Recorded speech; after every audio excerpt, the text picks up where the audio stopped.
আমার সম্মত উপস্থিতি, হযরত ইব্রাহিম আলাইহিস সালাম বৃদ্ধ বয়সে রব্বুল আলামিনের কাছে দাবি করলেন, রব্বুল আলামিন তুমি আমাকে একটা নেক পুত্র সন্তান তুমি দান করো।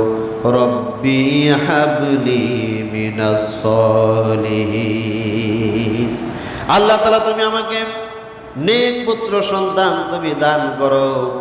রব্বুল আলামিন ইব্রাহিম আলাইহিস সালামের দাবির পরিপ্রেক্ষিতে সুসংবাদ জানিয়ে দিলেন, ফাবাশশারনাহু বিগুলামিন হালিম।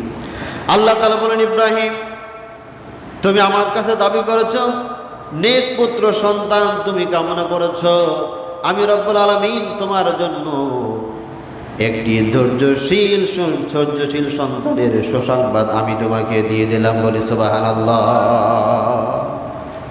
আল্লাহ তাআলা ভাষাটা বুঝতে হবে। হযরত ইব্রাহিম আলাইহিস সালাম বলছেন, রব্বি হাবলি মিনাস সলিহিন। আল্লাহ তাআলা বলছেন, ফাবাশশারনাহু বিগুলামিন হালিম। এই হালিম যে শব্দটা আসছে, যে আমি তাকে সুসংবাদ দিলাম, ধৈর্যশীল একটা পুত্র সন্তানের সুসংবাদ আমি তাকে দিয়ে দিলাম। বলি সুবহানাল্লাহ। সন্তান আপনার আবার আছে, কিন্তু এই সন্তান যদি সুসন্তান না হয়, খুব ভালো করে শুনবেন, সন্তান যদি সুসন্তান না হয়, এই সন্তানের দোয়ার বরকতে আপনার অনেক কল্যাণ নিহিত আছে। যদি এই সন্তান যদি সুসন্তান না হয়, এই সন্তান আপনাকে জাহান্নামে নিয়ে যাওয়ার জন্য কিন্তু যথেষ্ট হতে পারে। পুত্রের হাতে ছেলের হাতে পিতা কোন, কেবল আছে না ইতিহাস? আমাদের দেশে আছে। সন্তানের হাতে পিতা কোন, মেয়ের হাতে মা কোন। তার মানে সন্তান যদি সুসন্তান না হয়, সন্তান যদি সেই আদর্শবান না হয়, এই সন্তান আপনার জন্য মারাত্মক বিপদ ডেকে আনতে পারে। আপনি নামাজ পড়ে 5 ওয়াক্ত রোজা থাকে, আপনার মেয়ে যদি একটা আকাম কাকাম করে করে বেড়ায়, ছেলে যদি অন্যায় পথে চলে, দেখবেন আপনার মাথাটা রাস্তা দিয়ে হাঁটতে গেলেও আপনি যতই লম্বা হোক, আপনাকে মাথা নিচু করে হাঁটতে হবে। আল্লাহ তাআলা বলেন, ইব্রাহিম আমি তোমাকে সন্তান দেব, ফাবাশশারনাহু বিগুলামিন হালিম, তোমাকে আমি দেবো একটা হালিম ধৈর্যশীল সন্তান আমি তোমাকে উপহার দিলাম। বলি সুবহানাল্লাহ। এখন দায়িত্ব কি? ধৈর্যশীল সন্তান হযরত ইসমাঈল আলাইহিস সালাম সেই ধৈর্যশীলতার পরিচয় কিন্তু তিনি দিয়েছিলেন। একটা বাচ্চা যখন ছোট থেকে আস্তে আস্তে বড় হয়, সে আপনার সন্তান হোক আর আশেপাশে বাচ্চা হোক, দেখবেন যখন কথা বলার মতন হয়, পাঁচ পাঁচ করে দৌড়াতে থাকে, আব্বু বলে, আঙ্কেল বলে, চাচু বলে ডাকতে থাকে, তখন এই একটা বয়স কিন্তু সন্তানের প্রতি মানুষের মায়া মহব্বত বাড়তে থাকে, মায়া মহব্বত বাড়তে থাকে। আল্লাহ তাআলা জানেন যে আমার ইব্রাহিম, আমি তাকে সন্তান দিয়েছি, এমন সময় তাকে পরীক্ষা করব যখন সে সন্তানের প্রতি বেশি আকৃষ্ট থাকবে।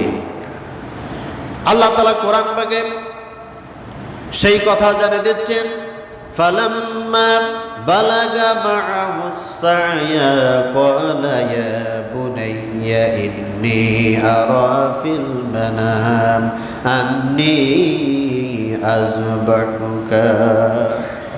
হযরত ইব্রাহিম আলাইহিস সালামকে জানানো হলো, ইব্রাহিম আলাইহিস সালাম নিজের কলিজার টুকরা সন্তানকে বলছেন, যখন ইসমাঈল আলাইহিস সালাম তার পিতার সাথে হাঁটার বয়সে পৌঁছালো, বলছেন, ও আমার কলিজার টুকরা সন্তান, আমি স্বপ্নে দেখেছি যে আমি তোমাকে জবাহ করতেছি। বলি সুবহানাল্লাহ। ফালাম্মা বালাগা মাআহুস সা'য়া, এই সা অর্থ হলো দৌড়ানো, হাঁটাহাঁটি করা। অর্থাৎ ইসমাঈল আলাইহিস সালাম যখন তার পিতা ইব্রাহিম আলাইহিস সালামের সাথে যখন হাঁটার বয়সে পৌঁছালো, বলছেন, ইয়া বুনাইয়া ইন্নী আরা ফিল মানাম আন্নী আযবাহুকা, আমি স্বপ্নে দেখছি যে স্বপ্নের ভিতরে আমি তোমাকে জবাহ করতেছি। বলি সুবহানাল্লাহ।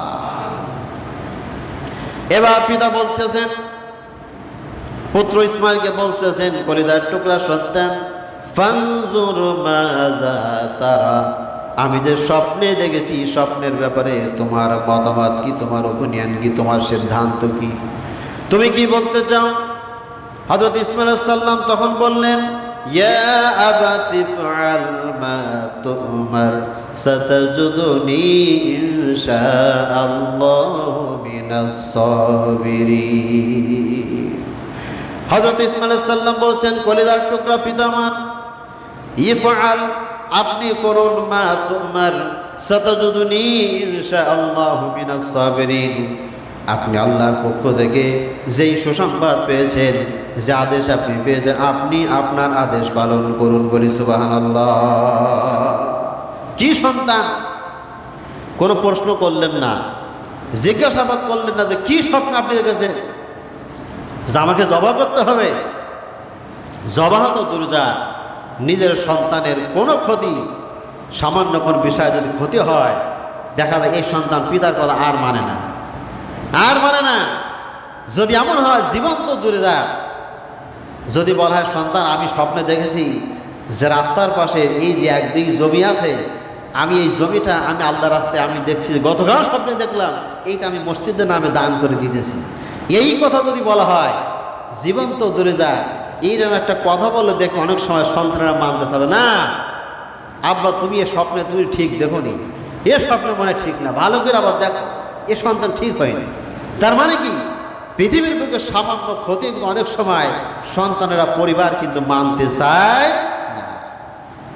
এবার লক্ষ্য করুন, এবার তাকিয়ে দেখুন, ইসমাঈল আলাইহিস সালাম বলছেন, পিতা ইফআল, আপনি করুন, মা তুমার, যেটা আপনি আদিষ্ট হয়েছেন, সাতাজুদুনি, আপনি অবশ্যই আমাকে পাবেন, ইনশাআল্লাহু মিনাস সাবিরিন, আপনি ধৈর্যশীলদের ভিতরে আমাকে পাবেন। বলি সুবহানাল্লাহ। ধৈর্যশীলতার অনেক বেশি পরিচয়। এখন পুত্রের মত হয়ে গেছে, পিতার মত, কোরবানি করার জন্য সবাই প্রস্তুত, একেবারে কোনো বাধা নাই, বিপত্তিমা স্বপ্নে সত্য পরিণত। আল্লাহ তাআলা কোরআন পাকে পিতা এবং পুত্রের দুইজন যে একটা সম্মত হয়ে গেল, তাদের যে একটা মতামতটা একটা ফাইনালে চলে আসছে।